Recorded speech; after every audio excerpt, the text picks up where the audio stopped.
Bom dia, queridos. Saúdo a todos com a graça e com a paz do nosso Senhor, do nosso Salvador, o Senhor Jesus Cristo. Estamos aqui para entregar a lição da classe de adultos, que agora se chama Seguidores do Mestre Jesus, da Igreja Evangélica dos Irmãos, no centro, em Macapá, no Amapá. E quero dizer que faço isso com muita alegria, considerando realmente um privilégio poder estudar a Palavra de Deus com os irmãos. A Palavra de Deus que é, como ela própria diz, uma luz, um farol que brilha em meio às trevas densas, trevas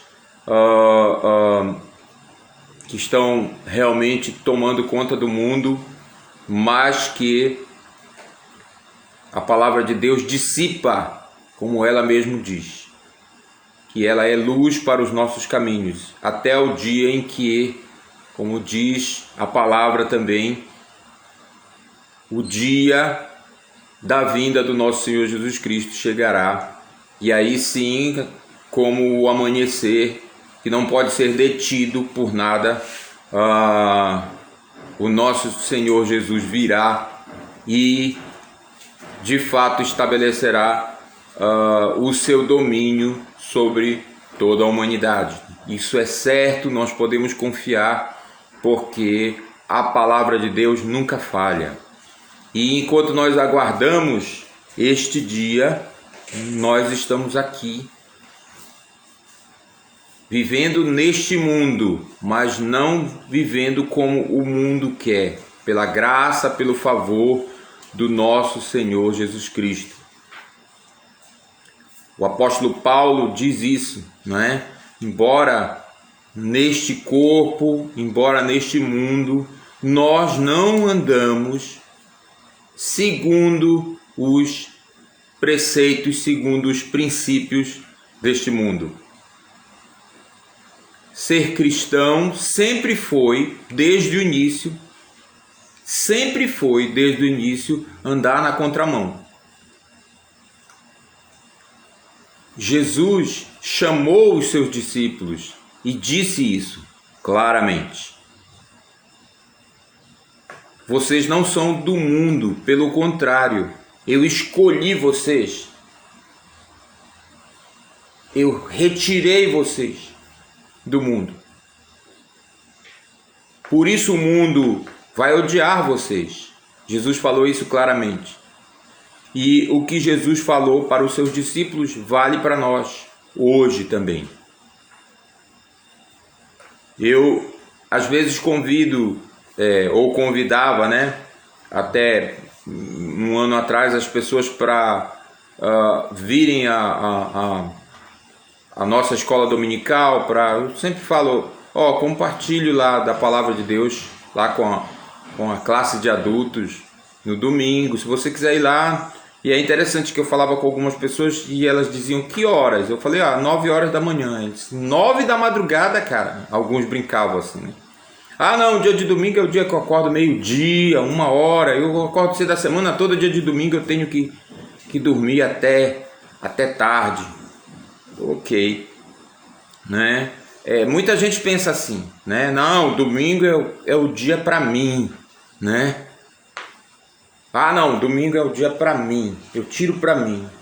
Nós acreditamos que desde o início a igreja primitiva, no primeiro dia da semana, entendeu que ela deveria cultuar o Senhor nesse dia, que ela deveria buscar o Senhor nesse dia. Não é um dia sagrado para nós, como algumas religiões têm, né? Aquele dia sagrado, mas é um dia em que nós deliberadamente, de livre vontade, decidimos interromper as nossas atividades e estudar a palavra de Deus. E nós fazemos isso 2 vezes ao dia, né?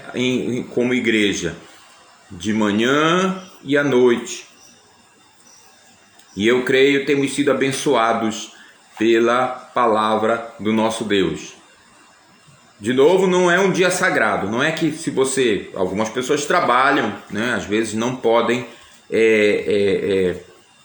parar, né? O trabalho não permite, mas sempre recomendamos que o princípio, 6 dias trabalharás, né? E no 7º descansarás. Esse princípio ele deve ser seguido por todos os crentes, né? A gente jamais deve esquecer que Deus fez isso não porque ele precisava de um descanso. Deus não se cansa, mas ele fez isso para nos dar essa lição, para nos dar esse preceito de que nós devemos, como criaturas dele, parar as nossas atividades e buscar a Deus, né? Um dia, não sei que dia que pode ser para você, se você, por exemplo, trabalha todo domingo, mas nós recomendamos que você faça isso enfaticamente. Nós sempre recomendamos que você faça isso. E graças a Deus, porque nós temos esse tempo aqui que o Senhor separou para que nós possamos abrir a sua palavra e meditar nela. E nós vamos fazer isso agora, mas antes vamos elevar os nossos pensamentos a Deus em uma palavra de oração. Oremos. Graças te damos, ó Deus, pela tua palavra. Graças te damos por este país, porque aqui livremente podemos ler a tua palavra, tanto em particular quanto publicamente. E nós sabemos que isso é um privilégio que o Senhor nos dá. E oramos por tantos irmãos em tantos países onde isso não é possível. Hoje mesmo há milhares de pessoas, milhões mesmo, que estão sendo perseguidas por crerem no Senhor Jesus. Oramos por elas, pedimos que o Senhor, e cremos que o Senhor há de fazer isso, está fazendo na verdade, há de confortá-las, há de confirmá-las na fé. O Senhor conhece o teu povo, ó Deus, e pedimos que o Senhor preserve, que o Senhor guarde o teu povo no dia da tribulação. Pedimos, ó Deus, porque sabemos que o Senhor pode, que no teu tempo permita com que esses irmãos possam cultuar ao Senhor livremente. Pedimos mudanças na disposição das autoridades, pedimos mudança nas leis desses países, no sentido de permitir a propagação do Evangelho. Mas também confiamos que o Senhor tem agido no sentido de, mesmo proibido, o teu Evangelho avançar nesses países. Então, nós, mais uma vez, agradecemos pelo privilégio que temos de te cultuar livremente. Oramos por este país, Senhor, pedimos que o Senhor nos abençoe. Sabemos que estamos passando por momentos difíceis, mas confiamos que o Senhor tem nas tuas mãos todas as autoridades, as justas, as injustas, aqueles que te conhecem, aqueles que não te conhecem, aqueles que são até inimigos do Senhor. Nenhum deles está fora do teu controle, da tua autoridade. Sabemos que o Senhor, a seu tempo, há de fazer com que a tua vontade prevaleça, não somente no nosso país, mas no mundo inteiro. Por isso nós adoramos o teu nome como Criador, como sustentador de todas as coisas e também como nosso Salvador, por meio da morte do nosso Senhor Jesus Cristo na cruz. Muito obrigado, ó Deus. E rogamos pelos nossos irmãos que estão ouvindo esta palavra, onde quer que eles estejam, que o Senhor esteja com eles, consola aqueles que estão necessitados de consolo. Pedimos que o Senhor repare a saúde dos nossos irmãos que estão enfermos, recupera, Senhor, a todos eles, conforme o teu bem-querer, tua boa vontade. Isso nós te pedimos em nome, pelo amor de Jesus. Amém. Amém.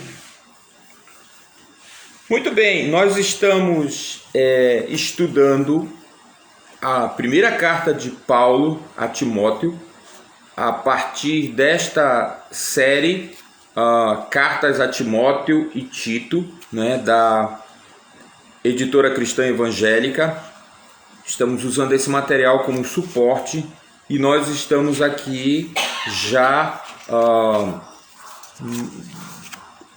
estudando, né, orientações de Paulo. Paulo escreveu essas cartas, nós já estudamos isso na introdução.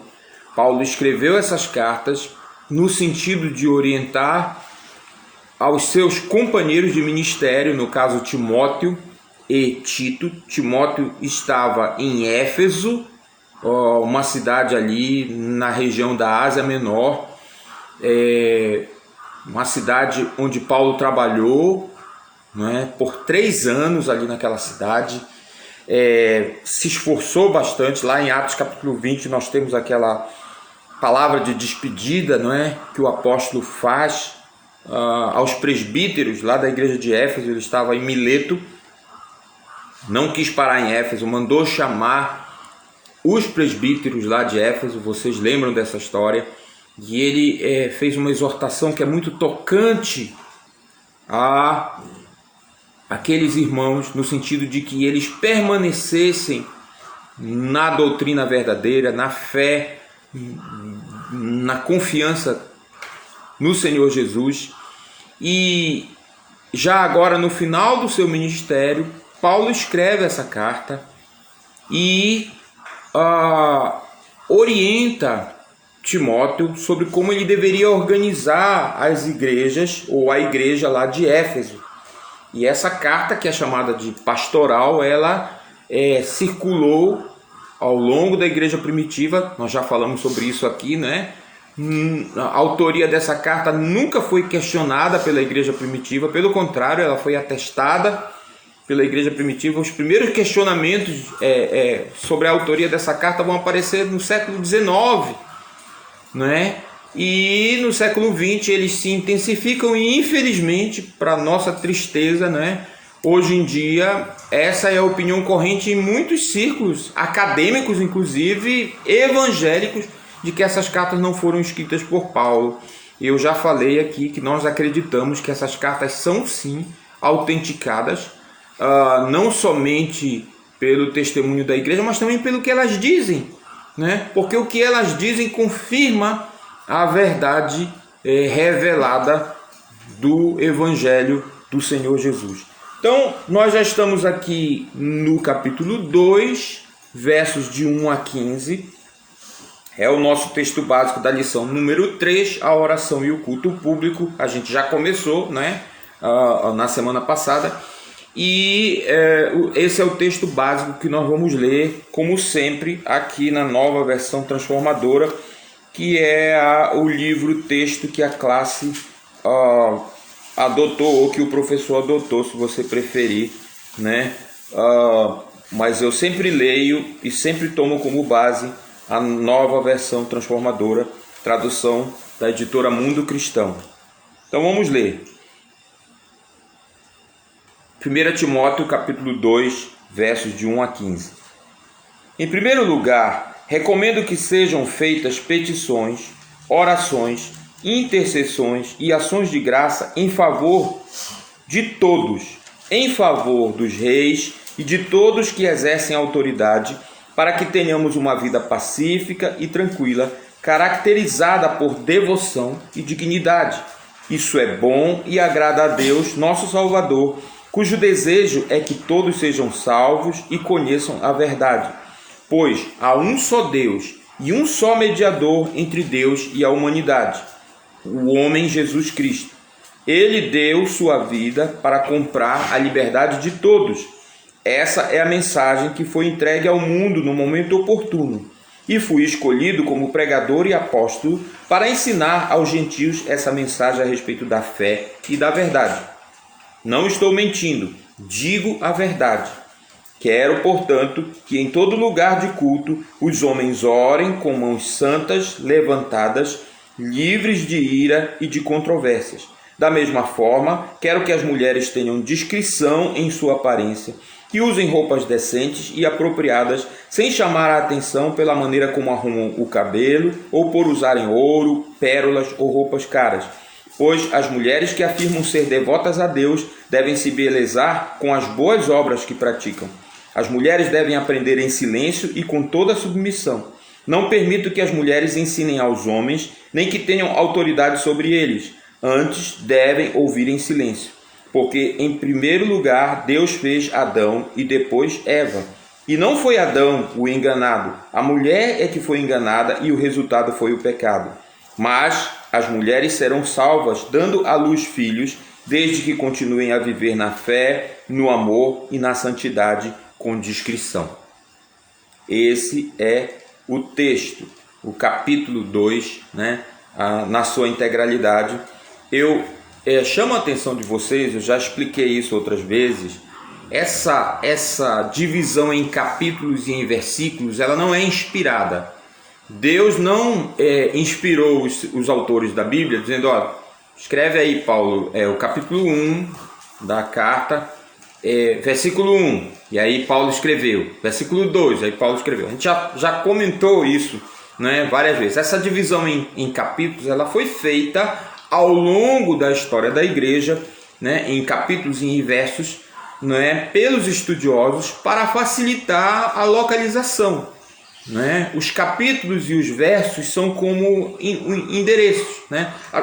Assim como eu moro aqui na Avenida Solidários, número 404, né? No bairro Renascer, na cidade na cidade de Macapá, no Amapá, né? E aí você pode entrar aí nos aplicativos aí de localização, né? Digitar o endereço e ligar lá se você tem, né, o aplicativo e ele vai te conduzir aqui certinho aqui em casa, ou quase certo, né? Dependendo do aplicativo e da internet.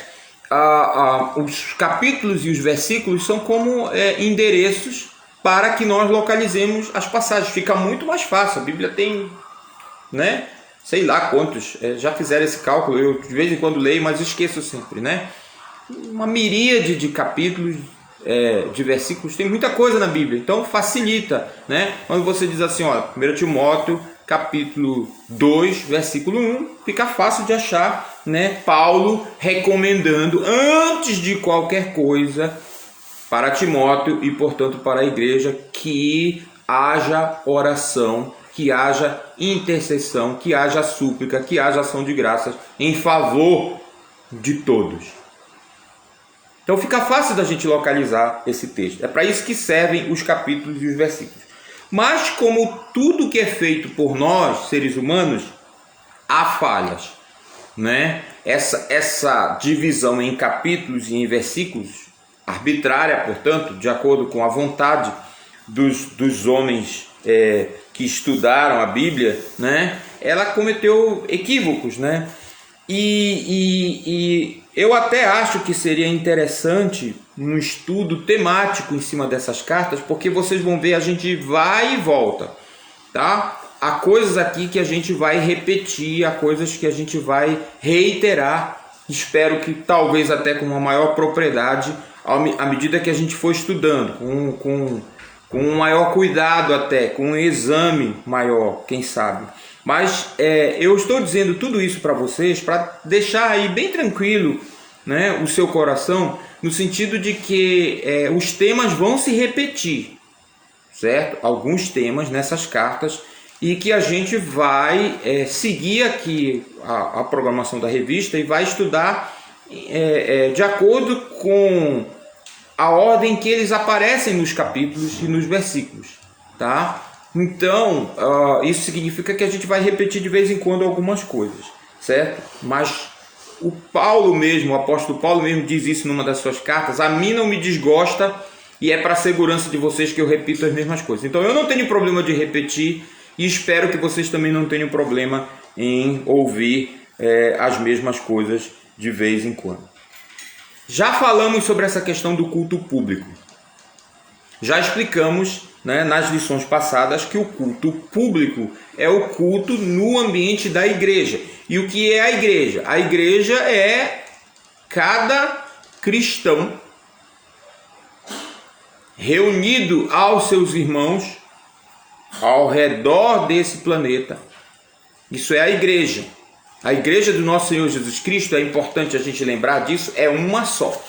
Nós somos um.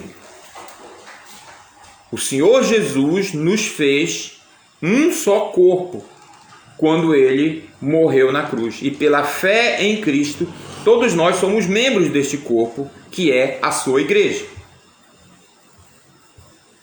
Vocês se lembram que a gente já citou aqui, né? Quando Jesus falou: onde estiverem 2 ou 3 reunidos em meu nome, ali eu estarei no meio deles. E esse texto é um texto importante porque o contexto lá, se você for ver na passagem, é um contexto de disciplina. Jesus disse claramente que quando os irmãos, sejam 2 ou 3 apenas, concordarem a respeito do que é a fé, do que é a conduta, do que deve ser esperado de um discípulo de Jesus,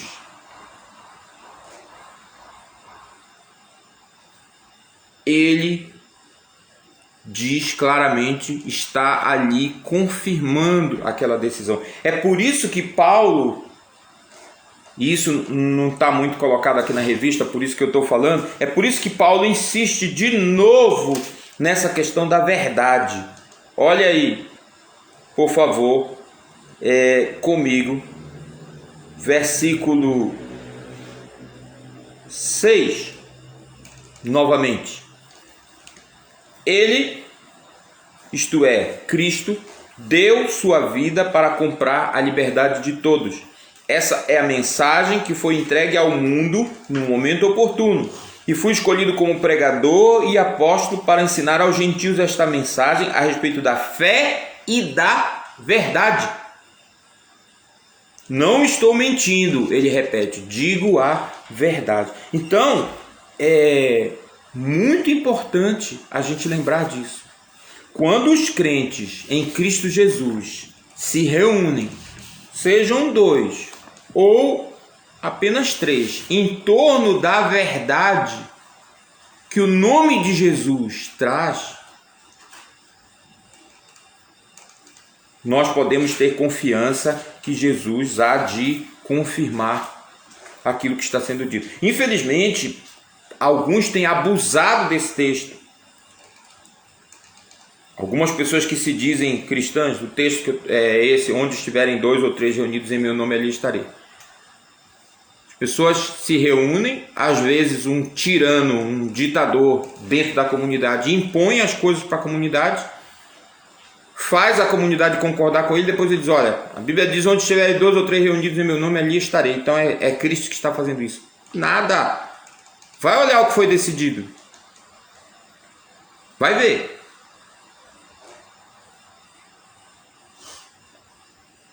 Eu sei de uma história dramática de um pastor, se é que eu posso chamar esse sujeito de pastor. Ele reuniu o seu partidozinho lá dentro da comunidade da igreja, vendeu o prédio da igreja, sem o conhecimento da maioria das pessoas que se reuniam ali. E um dia o novo dono do prédio chegou lá com as pessoas que estavam reunidas lá e disse: olha, quando é que vocês vão desocupar aqui? Aí o pessoal não entendeu, não. Como assim? O pastor estava saído de lá, né? Não, porque eu comprei esse prédio aqui. E aí alguém... Como assim? Não, eu comprei esse prédio. Mostrou a documentação, estava tudo lá. A assinatura de alguns. E aí, o jeito vai ser, vamos conversar com ele. Foram lá falar com ele. Ele falou: eu vendi mesmo. Vendi o prédio. Essa igreja é minha. Esse trabalho aqui, quem começou fui eu. Fui eu que comecei. Foi eu que fiz esse trabalho aqui. Eu precisei e vendi. Já imaginou uma situação dessa? Não é horrível isso? Certamente Jesus não aprovou a atitude deste homem, né? Mas é bem provável que até hoje ele ache que fez a coisa certa. Então vejam, é muito importante a gente lembrar disso. Quando a igreja se reúne, hoje aqui nós estamos em 5 pessoas, é a igreja do Senhor Jesus Cristo. É a igreja do Senhor Jesus Cristo. Se nós concordarmos que essa palavra que nós estamos estudando é a verdade, o Senhor Jesus Cristo está conosco. Nós podemos ter absoluta confiança de que isso é a verdade, o ensino verdadeiro, a maneira verdadeira de se viver. Então, eu gostaria que os irmãos lembrassem disso.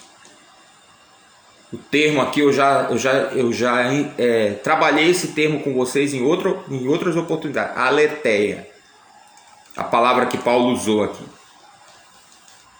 E a gente vai voltar para ela depois, com toda certeza. Antes de tudo, tem aqui uma coisa muito importante que o Valdenberg Rodrigues Viana coloca aqui para nós, que é o comentarista dessa lição aqui. Essa expressão, antes de tudo, ela é importante.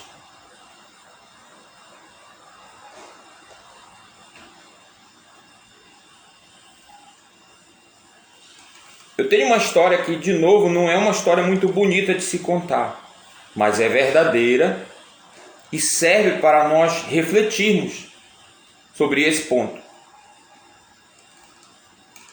Essa história foi contada por uma amiga nossa lá em Belém. É uma moça, hoje ela está casada. Ela cantava muito bem, tinha uma voz muito bonita. E uma certa vez ela foi convidada por um irmão em Cristo, que conhecia o talento, né, vocal dela, não era da igreja dela, mas ele chegou com ela e disse assim: olha, nós estamos formando um conjunto de louvor, né? Hoje em dia é banda, né? É banda. Se fosse hoje, eles diziam: estamos formando uma banda. Palavra dos anos 50, 30, sei lá, que voltou à moda, né? Estamos formando uma banda e estou te convidando para participar conosco. E aí ela foi. E ela chegou lá, esse rapaz que parece que era o chefe da banda, né? Começou a reunião, deu boa noite para todo mundo. Boa noite, pessoal. Olha, então a gente está formando aqui o nosso grupo, né? A gente já tem uma agenda aqui. Eu já falei com o pastor fulano. A gente vai cantar dia tal na igreja dele, e a gente vai ensaiar essas músicas aqui, né? A gente escolheu aqui algumas músicas. Eu e o pessoal aqui, a gente escolheu aqui essas músicas. Dia tal a gente vai cantar. Aí ela levantou a mãozinha assim, ela é toda meiguinha, essa moça, disse assim: fulano, vamos fazer uma oração, né? A gente está formando o grupo, né? É um momento importante, né? Vamos fazer uma oração antes da gente começar. Aí ele olhou para ela e disse assim: fulano, dá um tempo, vem com essa de espiritual, agora aqui. Eu nem preciso dizer que ela não continuou na banda, né? Ela não continuou no grupo. Com toda a razão.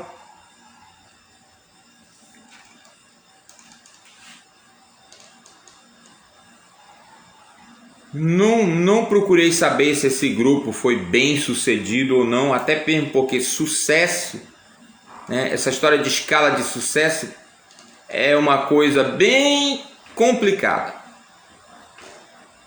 Às vezes, há pessoas, há conjuntos, há igrejas, há ministérios que na escala humana estão muito bem sucedidos, mas são totalmente réprobos por Deus, totalmente reprovados. Vejam, Paulo diz: antes de tudo, a oração é importante, a oração é fundamental.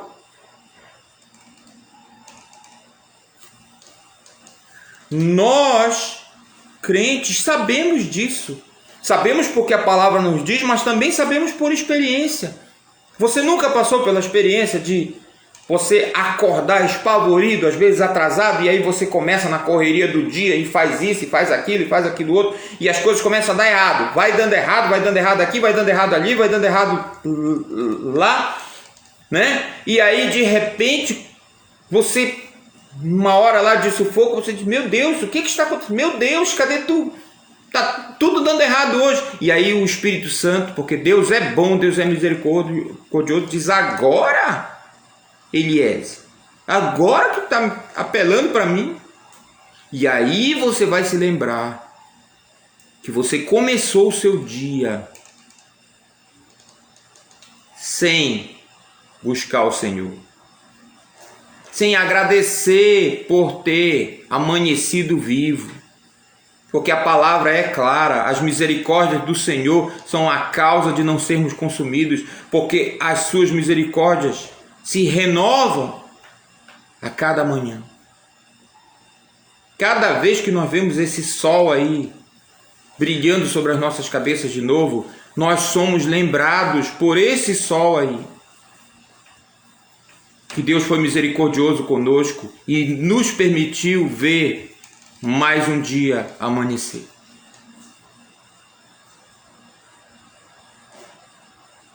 O nosso dia tem sim que começar com oração. Antes de tudo,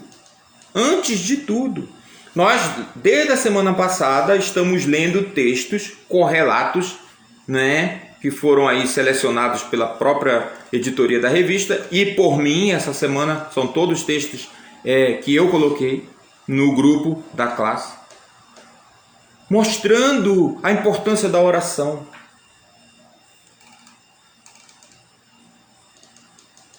E vou dizer de novo, não só a palavra nos ensina isso, mas também a experiência nos ensina. Quantas vezes nós constatamos que os nossos planos deram errado porque nós não oramos ao Senhor, nós não pedimos a orientação do Senhor. E vejam, há aí uma série de palavras que Paulo usa e que são importantes. É o segundo ponto aí, a variação da oração. Não sei se a palavra é essa, né? Eu diria que são aspectos que é importante a gente olhar, né? Há diferenças aí importantes. Súplicas, orações, intercessões e ação de graça. Cada um deles, né, tem a sua especificidade, vamos dizer assim. Há na cultura popular e às vezes na nossa própria cabeça a ideia de que orar é só pedir. Então, oração, normalmente quando se fala de uma oração, né, as pessoas pensam logo em pedido. Não necessariamente. Vejam, as ações de graça estão aqui, né? As ações de graça estão aqui.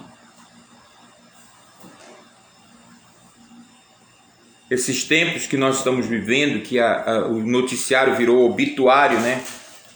Nunca se contou tantos mortos como agora. Alguns por interesse político, outros por medo.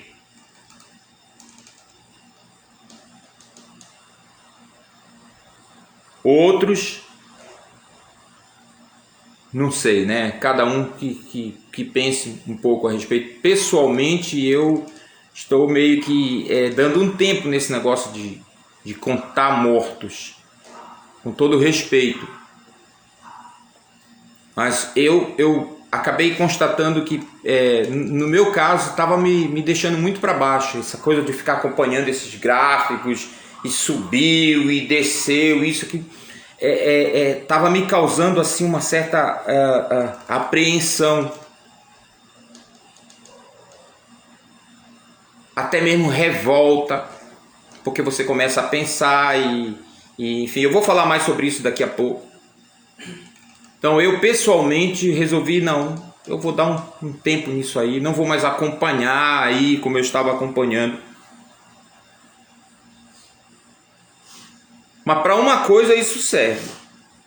Serve para nos lembrar da misericórdia divina.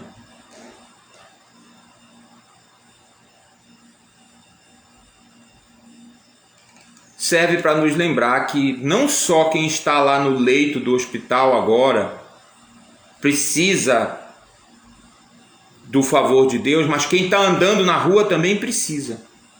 Quem está sentado em casa também precisa, porque a palavra diz isso. Se Deus, apenas por um instante, se voltar para si mesmo, toda a carne expiraria, toda a carne viraria pó. Sem querer ser desrespeitoso, mas vocês aí que curtem o universo Marvel, vocês costumam se lembrar que Deus é maior do que o Thanos? Se Deus estalasse os dedos, não ia sobrar ninguém. O Thanos só leva a metade.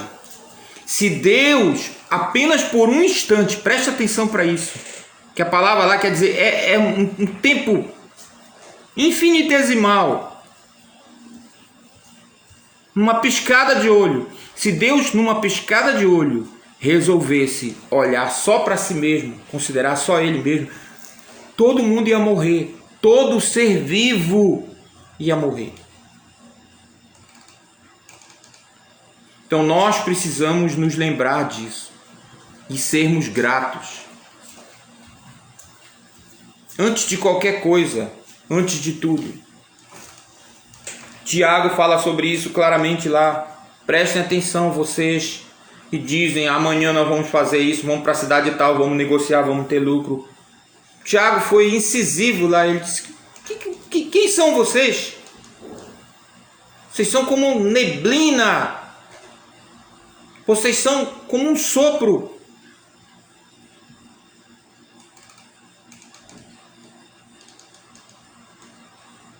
Antes ele diz lá, vocês deveriam dizer, amanhã, se Deus quiser, não só nós continuaremos vivos, quando nós faremos isso e aquilo. Você percebe a mudança de perspectiva? Olha, a gente tem que ser bem honesto, tá? E admitir que essa palavra cala fundo em nós.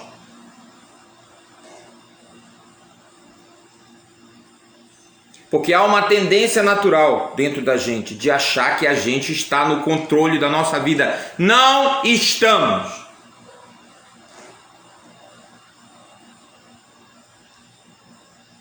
Porque vem um vírus saído de não sei de lá de onde. Porque vocês sabem disso, né? Ele sempre esteve por aí, esse vírus. Sempre. E como ele, tem milhões. Até pior do que ele, os cientistas estimam que tem muitos. Está aí na natureza, está aí nas florestas, está por aí. Passou para um animal, segundo as teorias, depois passou para outro animal, ou talvez passou direto para o homem, e agora está aí causando esse estrago imenso.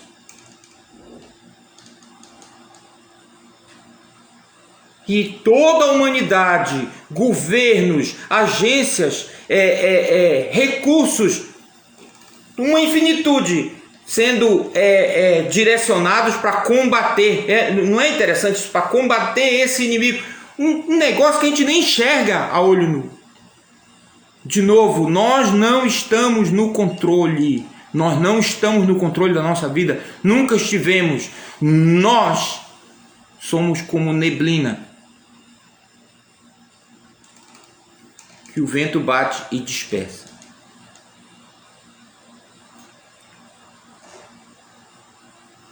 Por isso nós precisamos ser gratos a Deus.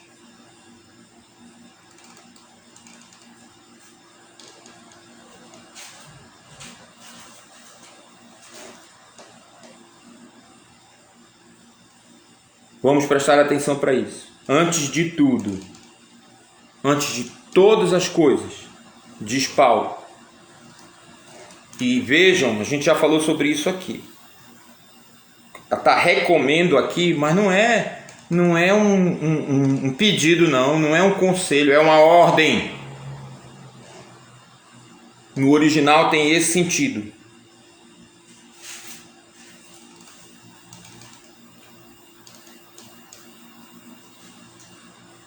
Nós precisamos praticar isso. Observe.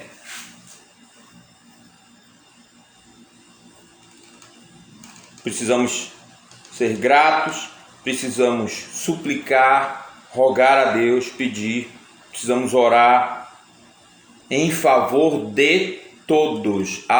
Eu acredito que eu e talvez mais algum de vocês gostaria de tirar esse texto daqui, né? Tirar essa palavrinha, todos.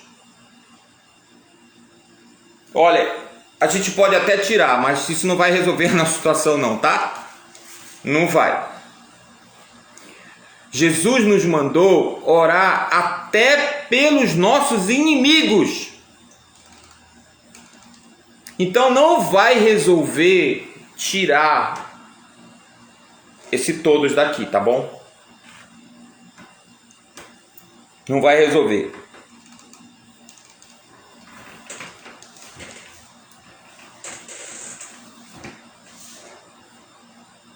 Não, Paulo não está dizendo que antes de você começar o seu dia você tem que orar por todo mundo. Não é isso que Paulo está dizendo. O que Paulo está dizendo é que você tem que estar disposto e em algum momento você tem que interceder, você tem que suplicar, você tem que pedir, você tem que agradecer a Deus.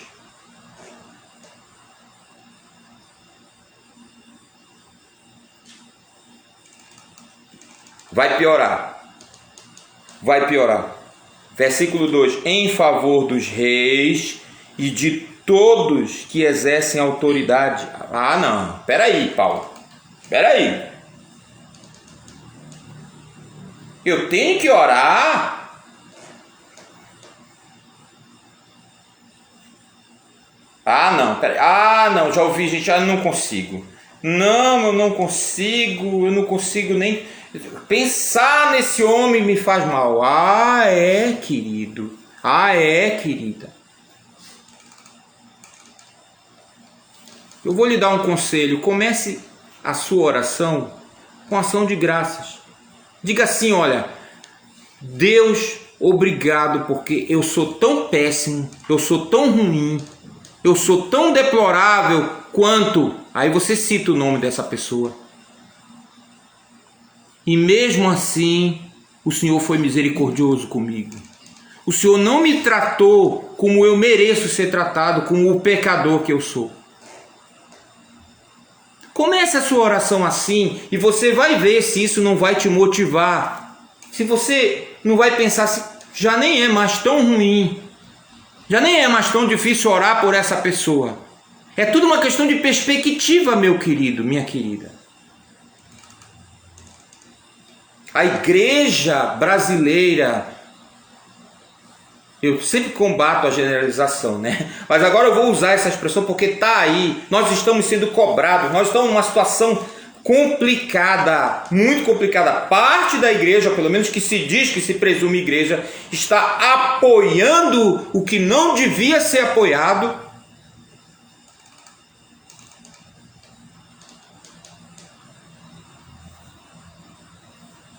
Eu vou dizer para vocês, o maior inimigo do nosso presidente é ele mesmo. Ele é o maior sabotador do governo dele, porque as atitudes dele, as palavras dele, a maneira como ele se comporta, provocam o pior nas pessoas. E as pessoas que não conseguem enxergar isso estão cegas. Eu vou falar aqui bem claramente.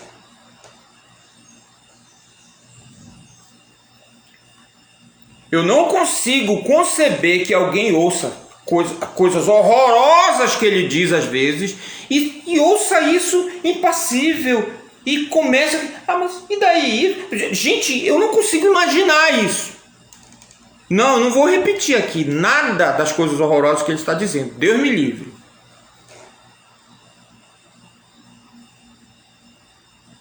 Mas qual é o nosso problema? Parte da igreja apoia cegamente, ou da igreja presumida, apoia cegamente Alguns dizem mesmo que ele é o escolhido, ele é o eleito, nosso campeão da fé. Eu não sei de onde que esse povo tirou isso. Não é da Bíblia, não é do bom senso. Ele foi escolhido como qualquer outra autoridade, porque está aqui, os textos bíblicos deixam claro, não há autoridade que se constitua que não venha de Deus.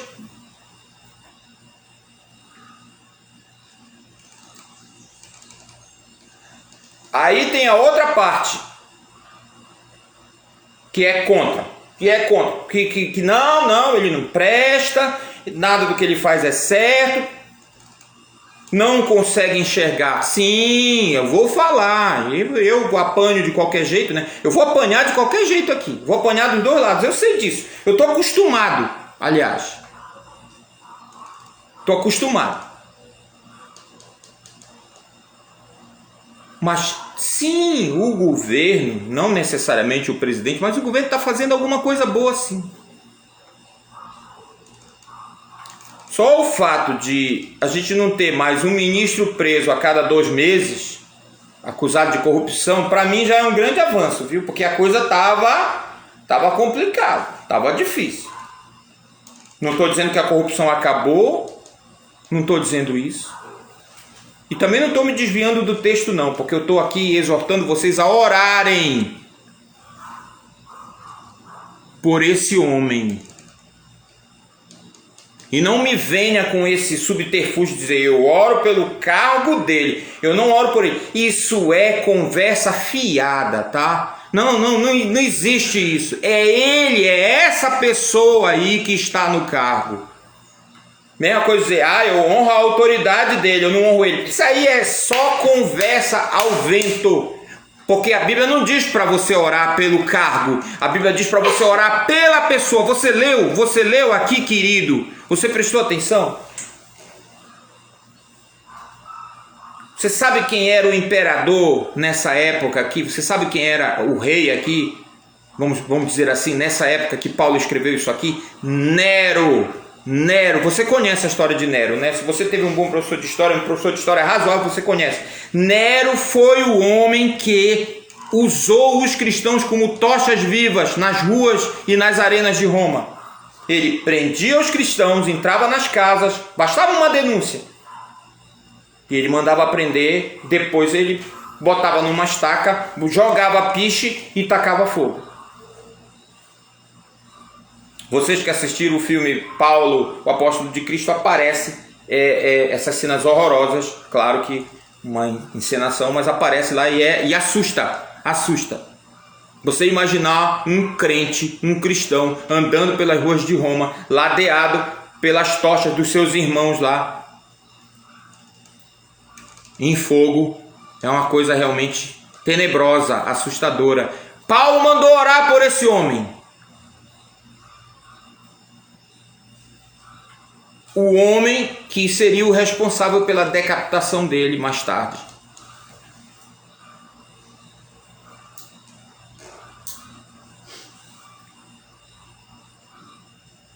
Paulo não mandou orar pelo cargo dele. Paulo não diz assim, orem pelo império, orem pelo trono. Não, ore pelos reis, as pessoas que estão investidas de autoridade. E por que a gente deve fazer isso? Olha o resto da passagem, preste atenção. Ou para quê?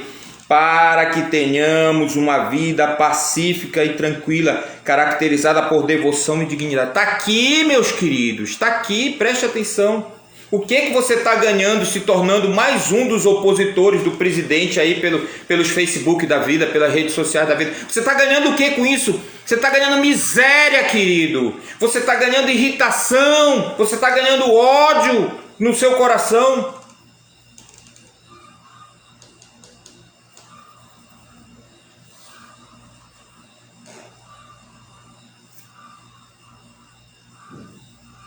Peraí, Elias, mas afinal de contas, onde tu tá? Tu é a favor ou tu é contra? Eu não sou nem a favor nem contra. A igreja verdadeira precisa acordar, porque nós estamos sendo cobrados o tempo inteiro. As pessoas estão nos cobrando. O pessoal quer porque quer que a gente assuma uma posição, quer que a gente assuma um partido. Diga claramente, tão claro quanto você puder, querido. Diga para as pessoas: olha, não vou fazer o jogo que você quer que eu faça.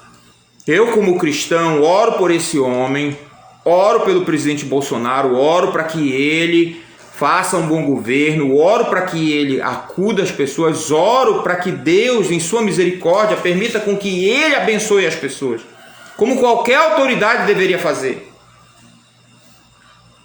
Até porque eles serão cobrados um dia. Deus há de cobrar todas as autoridades. É isso que você tem que dizer, desde que você faça isso de fato. Então, você vai apanhar, isso aí é certo, tá? Você vai apanhar dos dois lados. Essa é uma coisa que eu já comentei aqui várias vezes. Eu vou para um lugar, eu sou bolsonarista. Lá eu sou conhecido como bolsonarista. Chegar um estranho lá perguntando, né? Alguém vai dizer isso. Eu vou para outro lugar, eu sou petista. Por causa dos discursos que eu já fiz, por causa da maneira como eu me posicionei, as pessoas até chegam para mim: como é que está lá no partido? Uma vez me perguntaram: e aí, como é que está lá no partido? Não tem. Aí o partido? Que partido? Ah, você não é do PT? Eu disse: não, não sou não. Ah, mas eu pensei, porque pelas coisas que você fala aqui na reunião e tal, né? Eu pensei que você era. Não, eu não sou não. Pelo contrário, eu sou um crítico até. Então, se prepare, querido, porque é isso que você vai ganhar por ficar do lado da verdade. Porque a verdade é que a verdade não está nem com um lado dessa corda, nem com o outro.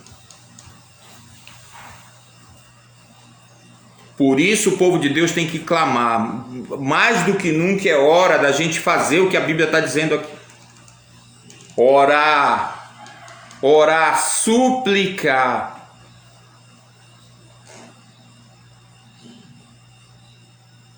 Nós não vamos ganhar nada. Escreva o que eu estou lhe dizendo. Nós não vamos ganhar nada. A igreja não vai ganhar nada participando dessa campanha de desestabilização.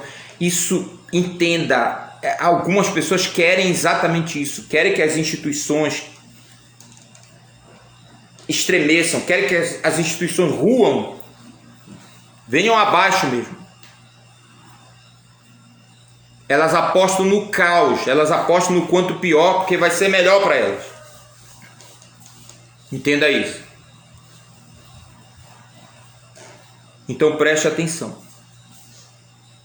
E olha, preste atenção. Você vai ganhar o quê? De novo, uma vida pacífica, tranquilidade, e você vai ser conhecido por ser uma pessoa que é devota a Deus e digna. Cadê os balõezinhos azul? Quem não quer isso? Quem não quer viver tranquilamente? Quem não quer viver em paz? Quem não quer ser reconhecido como uma pessoa devota, digna? Todo mundo que quer, bota um balãozinho azul aí, querido.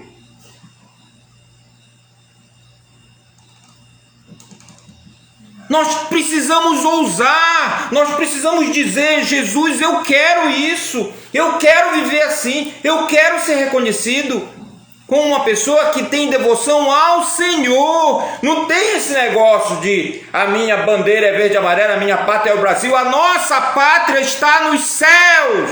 Nós estamos aguardando o Rei do Universo, que vem assumir o seu controle pessoal, que vem estabelecer justiça, juízo na terra. É Ele que nós estamos aguardando.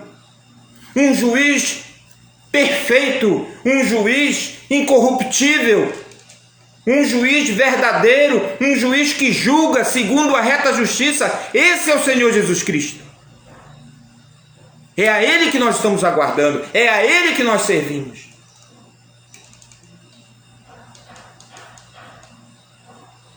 Nós precisamos afirmar isso. E para que fique ainda mais claro, Paulo continua. Isso é bom e agrada a Deus, nosso Salvador, cujo desejo é que todos sejam salvos e conheçam a verdade. Já expliquei essa palavra a todos aqui. Aliás, falei rapidamente de passagem. Isso aqui é uma pequena palavra no grego, menor ainda do que em português. Paulo não está dizendo aqui que Deus quer que toda a humanidade seja salva, que todas as pessoas que já pisaram na face da terra e que ainda vão pisar sejam salvos, como alguns pregam. O que Paulo está dizendo aqui, e é a verdade, é que o céu é um lugar para todo tipo de pessoa, até para políticos corruptos, até para políticos insensíveis, até para autoridades indignas. Já falei aqui, o livro de Atos registra que muitíssimos sacerdotes abraçaram a fé depois da ressurreição do nosso Senhor Jesus Cristo. Muitos, eu tenho certeza, que estavam no Sinédrio, que condenaram a Jesus. O próprio apóstolo Paulo, que chama a si mesmo de assassino, eu era assassino. Paulo participou da conspiração para assassinar Estevão, um homem justo, um servo do Senhor Jesus. Mas a graça de Deus o alcançou. E aí vem o texto que eu falei ainda há pouco, né? Pois há um só Deus e um só mediador entre Deus e a humanidade, o homem Cristo Jesus. Ele deu sua vida para comprar a liberdade de todos. E você pode ter certeza de uma coisa: todos aqueles por quem Cristo morreu serão salvos. Não existe nenhuma possibilidade de faltar alguém no céu. Não vai faltar ninguém no céu. Todos aqueles que Deus, em sua soberania e presciência, escolheu antes da fundação do mundo, estarão lá. Não vai faltar ninguém. Não vai faltar ninguém. Graças a Deus.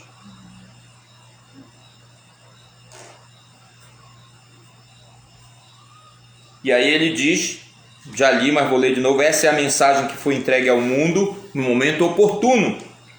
E eu fui escolhido como pregador e apóstolo para ensinar aos gentios essa mensagem a respeito da fé e da verdade. Não estou mentindo, digo a verdade. Agora, no capítulo 8, vai haver um acréscimo importante.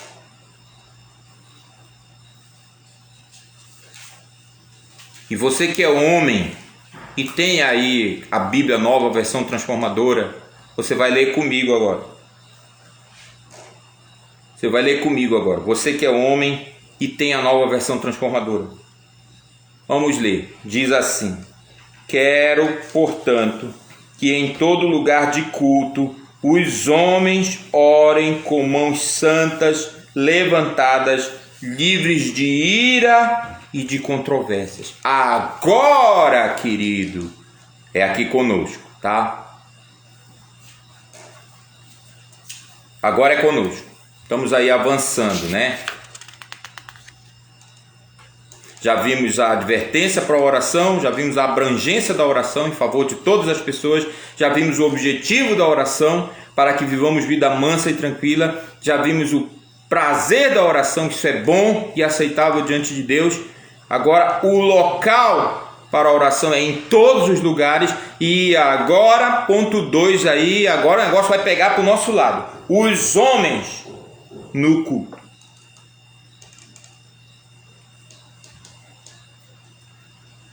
Leitura de hoje, não sei se você já fez, alguns já fizeram, eu já vi lá no grupo. Deuteronômio capítulo 6, a partir do versículo 4. Ashma, que é a primeira palavra hebraica do texto, Shma, que quer dizer ouve. É a primeira palavrinha do versículo, no hebraico é essa, Shma. Por isso que acabaram dando toda a seção o nome de Shma. Ouve, ó Israel, o Senhor nosso Deus é o único Senhor. Amarás, pois, o Senhor teu Deus de todo o teu coração, de toda a tua alma, de toda a tua força, de todo o teu entendimento. Essas palavras que hoje te ordeno estarão no teu coração. Tu vais colocar dentro da cabeça dos teus filhos, é isso que está escrito lá, inculcar, colocar aqui, ó, dentro da cabeça. A palavra lá é muito forte. É como se você pudesse abrir a cabeça do indivíduo e botar a lei de Deus lá dentro. Essa é a ideia. Tu hás de colocar na cabeça dos teus filhos. Tu vais falar essas verdades sentado na tua casa. Tu vais falar andando no caminho. Tu vais explicar ao sentar e ao levantar. Vais escrever nos umbrais da porta. Vais colocar em pequenos trechos. Colocar diante dos teus olhos. Os judeus levaram isso tão a sério, que eles fizeram os filactérios. Antigamente tinha caixinha de promessa. Não sei se vocês aí chegaram a ver, mas era igual esse estojo da Fátima aqui. Me empresta teu estojo, Fátima. Uma caixinha de promessas era assim, ó.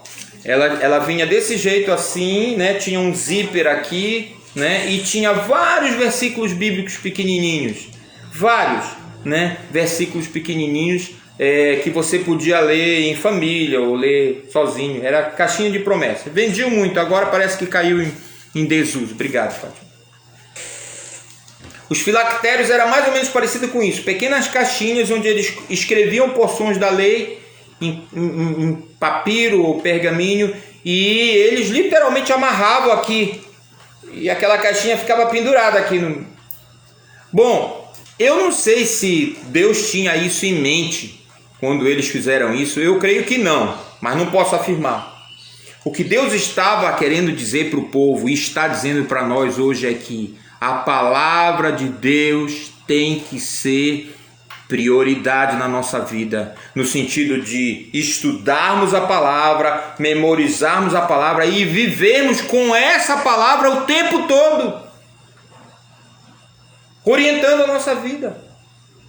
Seja sentado em casa, seja andando pelo caminho, seja deitando, seja levantando.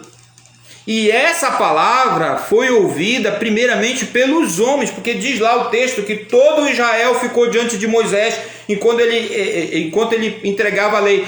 Queridos, não dava para colocar milhares de pessoas ali no meio do deserto ouvindo. Quem foi chamado? Os cabeças das famílias, os líderes das famílias, os homens. Então, em princípio, esse texto foi entregue para os homens. Isso é importante.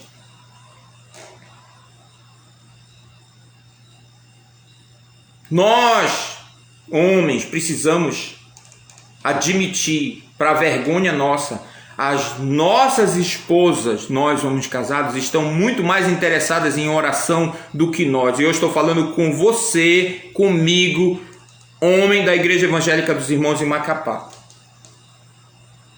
As mulheres têm um grupo de oração, um grupo que se reunia, poucas, é verdade, poucas mulheres.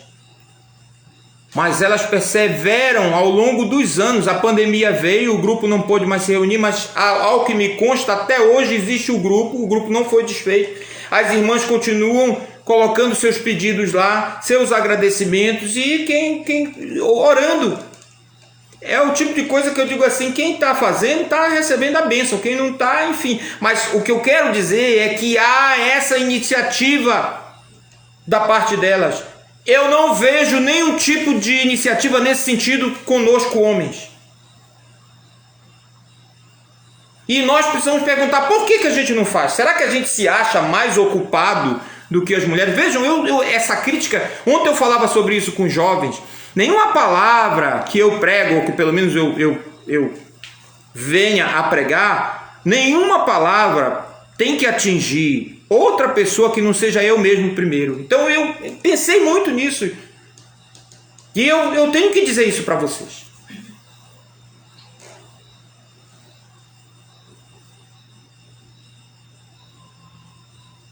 Quantas vezes você já orou com seus filhos, homem? Estou falando com você, homem. Seus filhos pequenos, essa semana. ou melhor, a semana passada, que terminou ontem, sábado, muitas vezes a oração, o ensinar a oração, o orientar as crianças no caminho da oração está sobre a mulher da casa. É só ela que ora. Muitas vezes os homens não fazem isso. Eu ouso dizer que talvez haja mesmo meninos que fora do período das orações, onde tem muitas vezes, do período das refeições melhor, onde tem muitas vezes aquela oração protocolar, que é coisa, o menino até brinca, né? Eu já sei o que o papai vai dizer, é quase uma reza, é quase decorado, porque ora sempre do mesmo jeito, diz sempre da mesma forma. Você nunca ouviu a piada? Porque todo mundo fecha o olho, né? Todo mundo fecha o olho. E aí o pai começa a orar lá na hora do almoço e o menino fica balbuciando exatamente o que ele está dizendo, as mesmas palavras. Porque já decorou, é sempre assim que ele ora.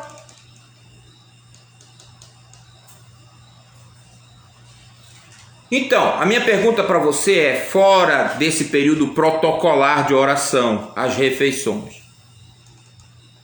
quantas vezes o seu filho já ouviu você orar? Quantas vezes o seu filho já viu você suplicar a Deus? Quantas vezes o seu filho já viu você se ajoelhar diante de Deus?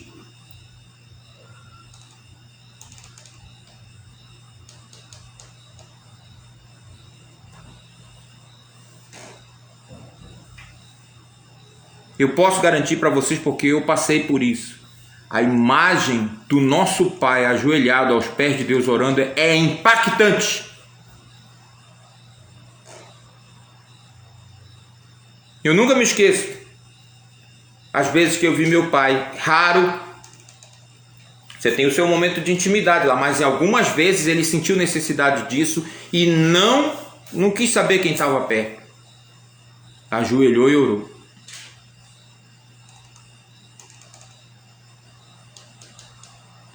Não estou aqui para jogar culpa em cima de ninguém. Não quero que você se sinta culpado. Eu quero que você se sinta exortado. Porque nunca é tarde. Se você está bem, se você... Olha, eu já orei com alguns irmãos que realmente me deixaram assim, no culto de oração inclusive, me deixaram assim bastante pensativo.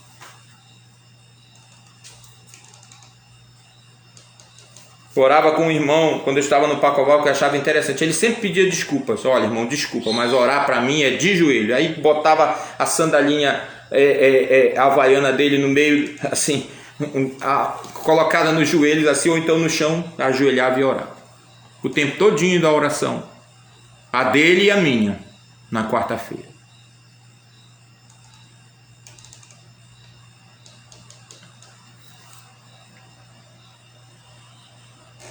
Conheço pessoas que quando chegam na igreja, lá no templo, lá no prédio, não sei como é que você vai chamar. Primeira coisa que elas fazem, quando elas chegam, elas ajoelham, seja lá no banco, seja lá na frente, e oram. Eu sinceramente já pensei de fazer isso na igreja, mas aí eu fico pensando erradamente. Agora, acho que o Espírito está me dizendo isso aqui erradamente. O que o pessoal vai achar? Será que o pessoal vai achar que eu estou querendo ser mais santo do que todo mundo que está aqui? Agora mesmo o Espírito falou para mim, isso é besteira. Você não tem que se preocupar com o que as pessoas vão achar. Se você quer fazer isso, se você quer se prostrar diante de Deus, faça! Azar de quem pensar que você quer aparecer. Azar de quem pensar. Mas eu conheço pessoas, primeira coisa que elas fazem quando elas chegam na igreja, elas se ajoelham lá, faz a sua oração rápida, ou lá na frente faz a sua oração rápida. Depois elas vão e sentam no banco. Existem pessoas, 5 vezes por dia, param tudo o que estão fazendo, colocam um tapete no chão, se dobram em direção à sua cidade sagrada e oram. Só tem um problema. Ninguém está ouvindo a oração delas. Elas estão orando para um Deus que não existe. Nós que conhecemos o Deus verdadeiro, nós homens, não estamos fazendo isso. Não estão chegando nem perto disso.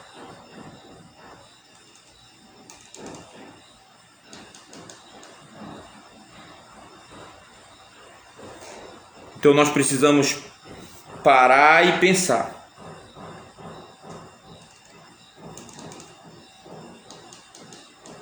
Se as nossas orações não são protocolares. Sabe que quando eu dirigia culto,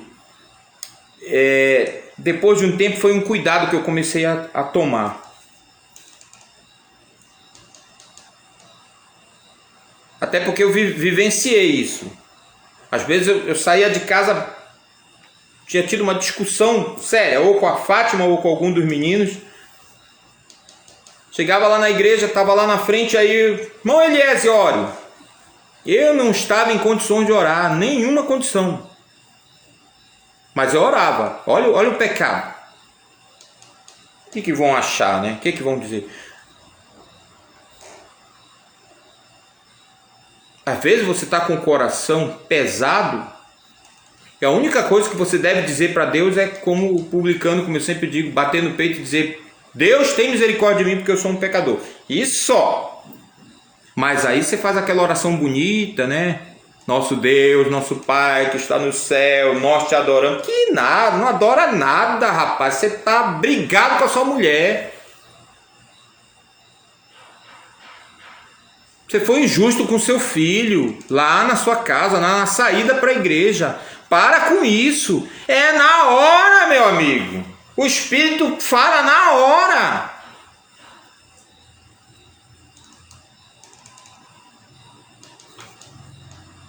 Eu cheguei com os dirigentes e falei: olha, antes de vocês mandarem alguém orar, bom dar uma checada. Bom saber se a pessoa está em condições de orar em público assim. Porque lembre-se, Deus conhece o nosso coração. Lembre-se sempre disso. A gente pode enganar nós mesmos, pode enganar as pessoas que estão ao nosso redor. A mulher da gente a gente nunca engana, né?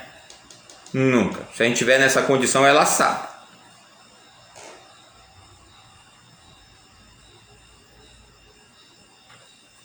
Mas Deus a gente não engana. Deus sabe. Por isso eu recomendei para os dirigentes: olha, dá uma checada. Irmão, eu quero colocar o senhor para orar aí no culto. Dá? Você está em condições? Não custa fazer isso. Não custa perguntar. Mesmo agora no virtual dá para perguntar. Você manda uma mensagem para ele antes: irmão, eu quero pedir para o irmão orar no tal momento do culto. Pode ser? É possível? Não se esqueça mesmo, vou insistir nesse ponto. Quando Samuel, depois que Deus disse para ele: vai lá na casa de Jessé, que dentre os filhos dele eu escolhi um para ser rei de Israel. E Eliabe, o filho mais velho de Jessé, entrou na sala. Samuel ficou absolutamente impressionado com a estampa do rapaz. Ele olhou para o rapaz e ele disse: esse só pode ser o ungido do Senhor. Não tenha dúvida, é ele. E foi repreendido na hora por Deus. Vocês conhecem essa história, né? Vocês se lembram. E Deus disse tão claramente quanto Deus pode ser, né? É Deus. Olha, Samuel, não olha para a estampa dele, não olha para a aparência. Eu o rejeitei, Samuel. Sabe por quê, Samuel? Porque Deus não vê como o homem vê. O homem vê a aparência, mas Deus olha o que tem dentro, no interior, no coração da pessoa.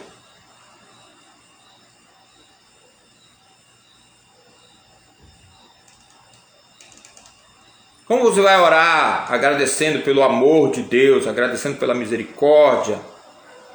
Você está nutrindo ódio contra o presidente do seu país dentro do seu coração. E não me venha com essa história. Não é ódio, não é ódio. É ódio sim. É ódio sim. Se você ouve a voz da pessoa e já começa aquele sentimento. Por isso que eu às vezes desligo o noticiário, já falei para vocês.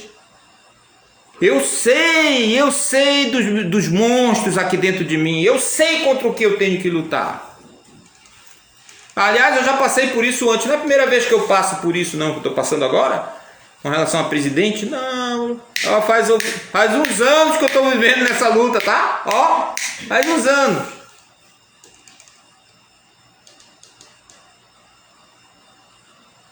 Como que você vai orar?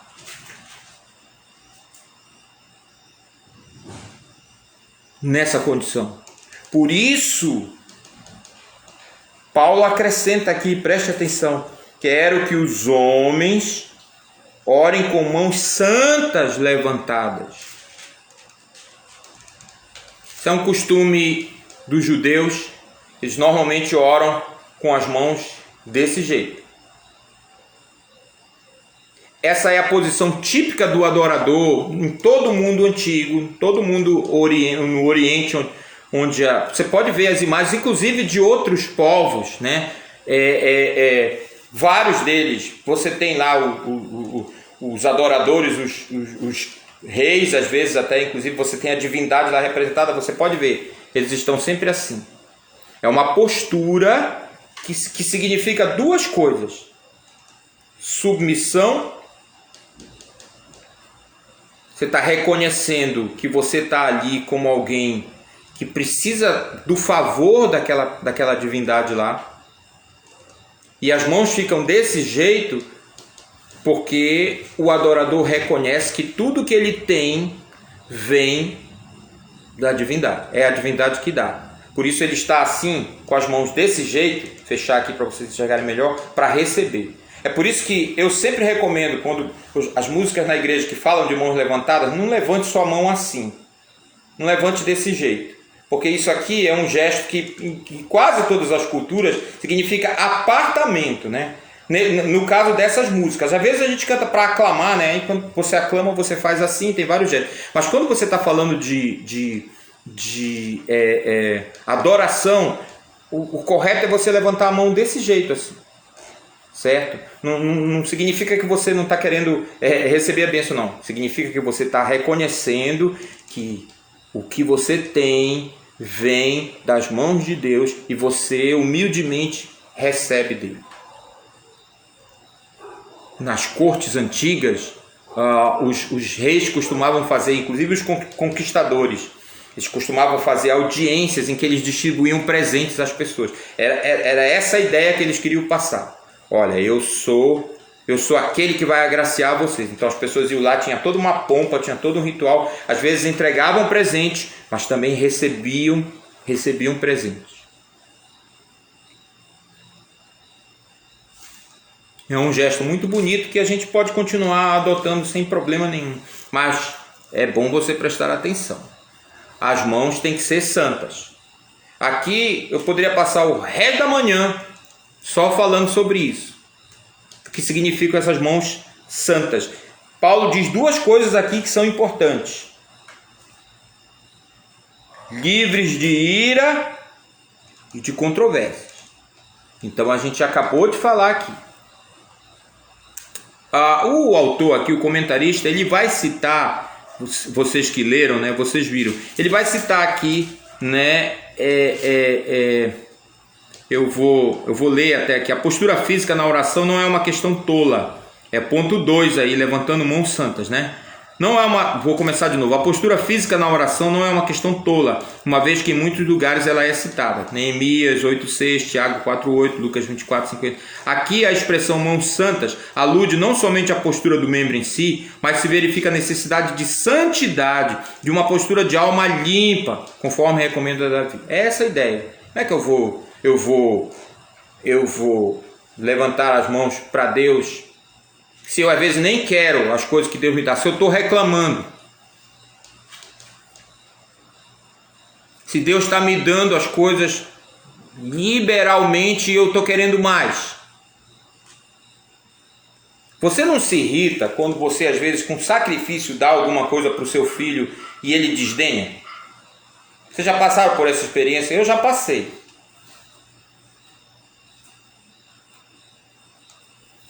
Eu já passei. A Fátima não gosta que eu conte uma história, mas eu sempre conto. Às vezes eu fiz um seguro de vida para ela. Estava com medo de morrer, né?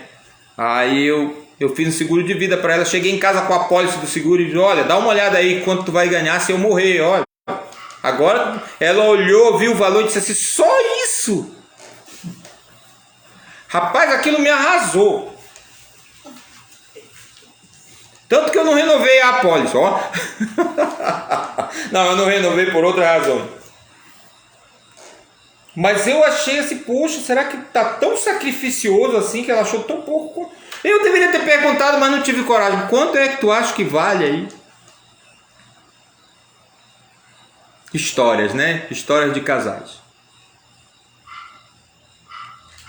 Às vezes Deus nos dá o que nós precisamos.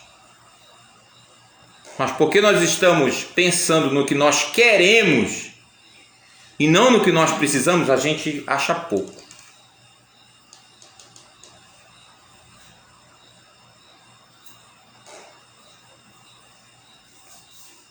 Mas lembre-se, Deus conhece o nosso coração. Ele sabe. Ele sabe. Às vezes o filho finge bem, né? Ele finge que ele gostou, mas ele não gostou, não. E não é só o filho, o cônjuge também. A Fátima também reclama que ela me deu uma camisa quando a gente namorava ainda e eu quase não usei a camisa. E realmente é uma camisa assim diferente do meu estilo, né? Aí um dia desse ela queria jogar a camisa fora. 25 anos a camisa tem, eu não deixei. Aí foi a volta, né? Aí foi a volta. Ah, tu nem usa essa camisa. Mas aí, por que tu acha que tu pode reclamar que eu não uso se tu tá querendo jogar a camisa fora e eu tô dizendo não joga? É um presente, eu não quero que jogue, deixa aí.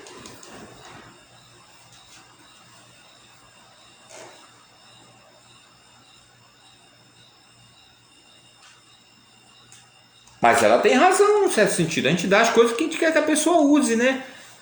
Se não usar, pense nisso. Mãos santas significa eu estou recebendo isso de Deus e eu sou grato. Eu realmente agradeço. Porque eu que não merecia nada, ou pior, que merecia era, isso, castigo, condenação, que merecia o inferno. Não só fui salvo, não só Deus teve misericórdia de mim, me salvou, me colocou na eternidade com Ele, para viver com Ele, mas Ele também tem me abençoado, tem me agraciado.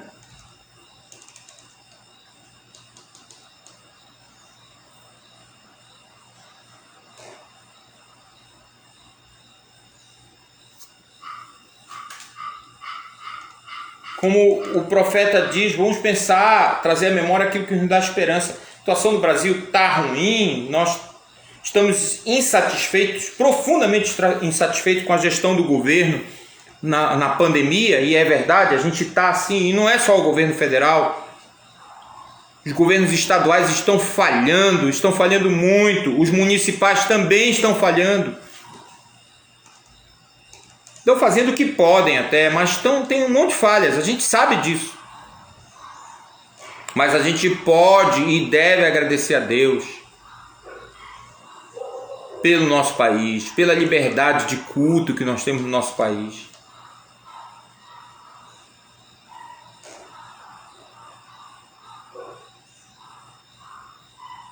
Acredite, isso é um bem, uma bênção enorme que Deus nos dá.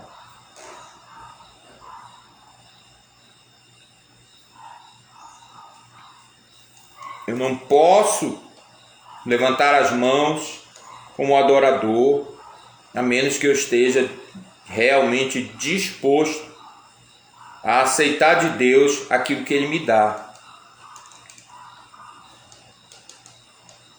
E não vai resolver ficar de mão abaixada quando a gente cantar essa música que diz que a gente deve levantar a mão na igreja. Não vai resolver, não estou me sentindo assim, não vou levantar. Isso não resolve o problema. Você tem que deixar Deus mudar o seu coração. Isso sim resolve o problema.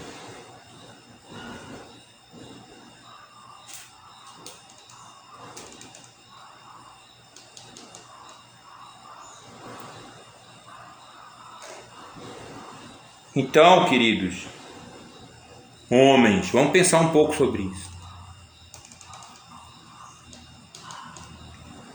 Eu sei que algumas das irmãs que estão me ouvindo não têm maridos que seguem ao Senhor Jesus. E aí? Talvez você está se perguntando, e no meu caso, irmão Elias?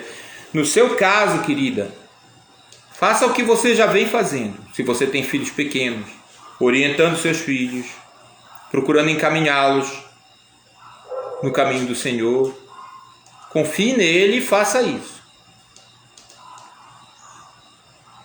Continue orando pelo seu marido com a clareza de que a salvação dele não depende de você, é de Deus, e que se Deus quiser que ele seja salvo, ele será. Se Deus não quiser que ele seja salvo, ele não será. Vale também para alguém que porventura venha ouvir essa pregação, um homem que vive situação parecida, no caso com a esposa incrédula, não crente, que tem filhos. Encaminhe seus filhos, mostre a eles como um homem de Deus vive, e se possível como deve viver uma mulher de Deus sem detonar a mãe dos seus filhos.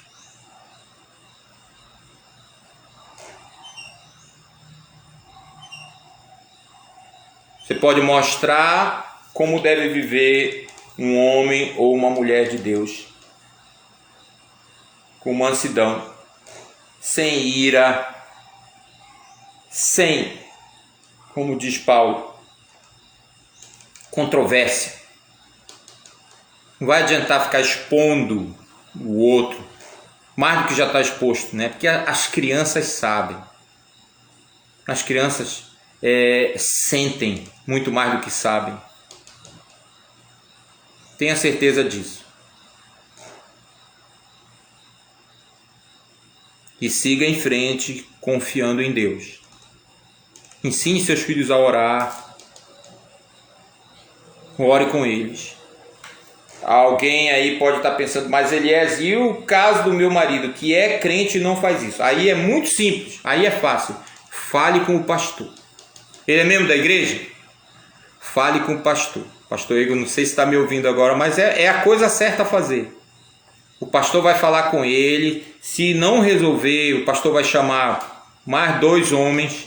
Vamos lá falar com ele de novo. Já estou até me incluindo, pastor. Se eu quiser, eu vou com o senhor. Se não resolver, a igreja tem mecanismos, tem meios para enquadrar esse indivíduo. A palavra é essa mesmo. Olha o tempo que nós estamos vivendo, querido. Não dá mais para a gente ficar aí se celebrando, cantando, como se tudo estivesse bem. Tá uma maravilha, chega todo mundo na igreja, as famílias sorrindo, bate a foto e tal, não sei o que, bota a selfie, posta no Facebook. Nada disso. Agora é a hora da guerra. Agora é a hora em que os soldados vão se enfileirar e vão enfrentar o maligno, Satanás.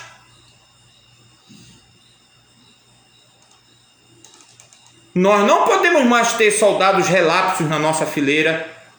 Nós não podemos mais ter gente dormindo. Nós não podemos mais ter maridos que vão a reboque das esposas na igreja, que nem Bíblia leva para a igreja. Na hora que o pregador anuncia o texto bíblico, ele estica o pescoço para o lado da mulher, porque ele não leva a Bíblia para a igreja.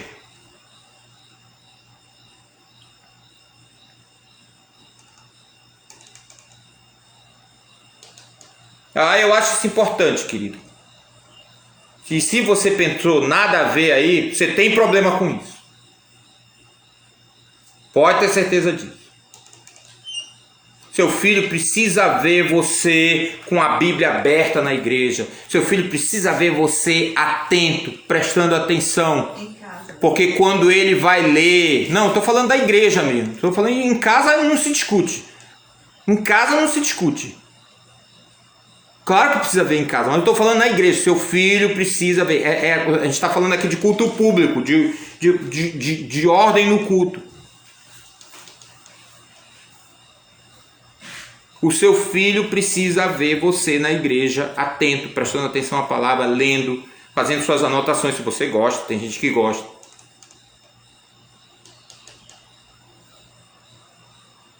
Seu filho precisa ver isso.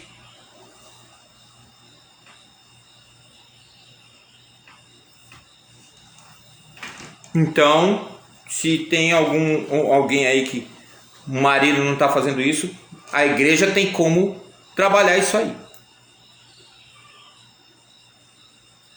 Pode ter certeza, tem mecanismo para trabalhar isso aí. E eu tenho certeza, o pastor não pode trabalhar no que ele não sabe. O pastor é igual a justiça, sabia? A justiça, às vezes a gente quer que a justiça faça as coisas, a justiça tem que ser provocada.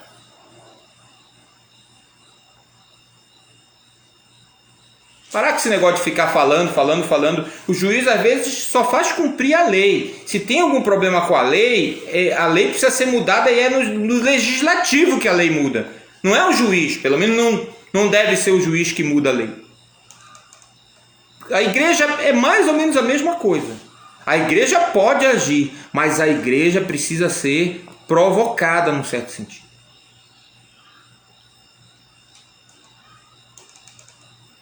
Então, é isso. É assim que as coisas são. Para que os homens possam, de fato, levantar mãos santas, sem ira, sem controvérsia, sem... Às vezes eu penso que os homens que são controvertidos, que vivem se opondo, e eles existem aos montes nas igrejas evangélicas, muitos homens assim, parece que resistem à autoridade, nunca estão satisfeitos. Aí você vai olhar, não são homens de oração, não oram. Não oram, às vezes vivem vidas falsas.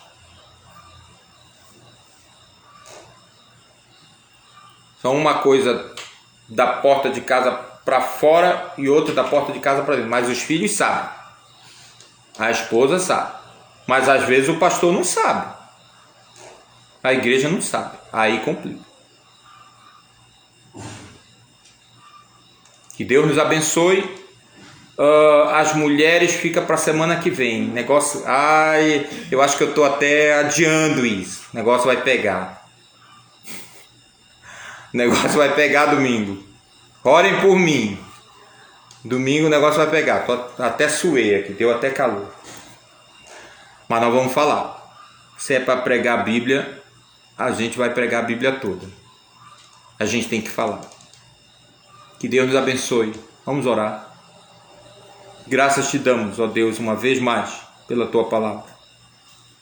Graças te damos, porque o Senhor nos salvou, porque nós fomos lavados, regenerados no sangue do nosso Senhor e Salvador Jesus Cristo.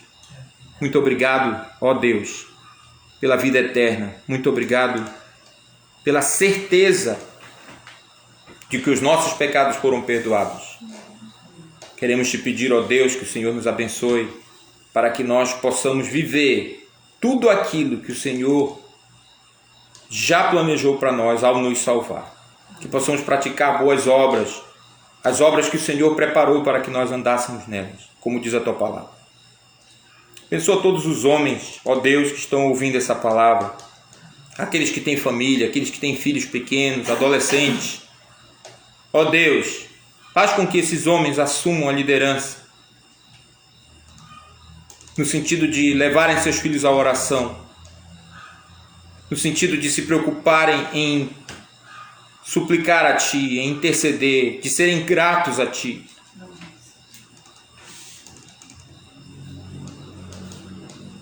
Para o benefício, ó Deus, da Tua igreja, do Teu povo, da proclamação do Evangelho aqui nesta cidade, neste país, que tanto precisa, ó Deus. Ajude-nos a nos preocupar com aquilo que é verdadeiramente importante, que é a preocupação que devemos ter com o Teu Evangelho, com a Tua Palavra. Ajude-nos a divulgar a Tua Palavra. Ajude-nos a demonstrar pelas nossas palavras e também pela nossa vida que o Teu plano para a humanidade é o melhor. Oramos e te pedimos que o Senhor abençoe a tua igreja para que nós possamos fazer isso. Mais uma vez, também queremos te pedir pelos nossos irmãos enfermos. Quero lembrar o Josué, Senhor. Agradeço pelo que o Senhor já fez por ele, mas permita, ó Deus, que nós continuemos pedindo ao Senhor que o recupere totalmente, que permita com que ele saia daquele hospital. Volte para sua casa, volte para sua esposa. Pedimos por ela também que o Senhor continue restaurando a sua saúde. Agradecemos pela Suelen, pela melhora dela. Agradecemos também pela melhora do Pablo, Senhor. Pedimos que o Senhor abençoe também para que ele possa voltar para casa. Pedimos que o Senhor abençoe a vida deles. Pedimos, ó Deus, pelos alunos aqui da nossa classe. Sê com eles. Guarda-nos, Senhor, também dessa doença. Queremos também lembrar o irmão Simplício, lá no Pará, ó Deus. Tem misericórdia dele, Senhor. Restaura a sua saúde. Permite com que ele fique curado dessa doença. Ó Senhor, nós nos entregamos a Ti, confiamos no Senhor e pedimos essas bênçãos gratos em nome e pelo amor de Jesus, o nosso amado Salvador. Amém. Amém. Tchau, queridos. Deus abençoe a todos. Um bom domingo. Aqui está um sol bem forte agora. Saiu mesmo, esquentou. Que Deus nos abençoe com a sua luz que brilha muito mais do que esse sol que está lá fora. Tchau.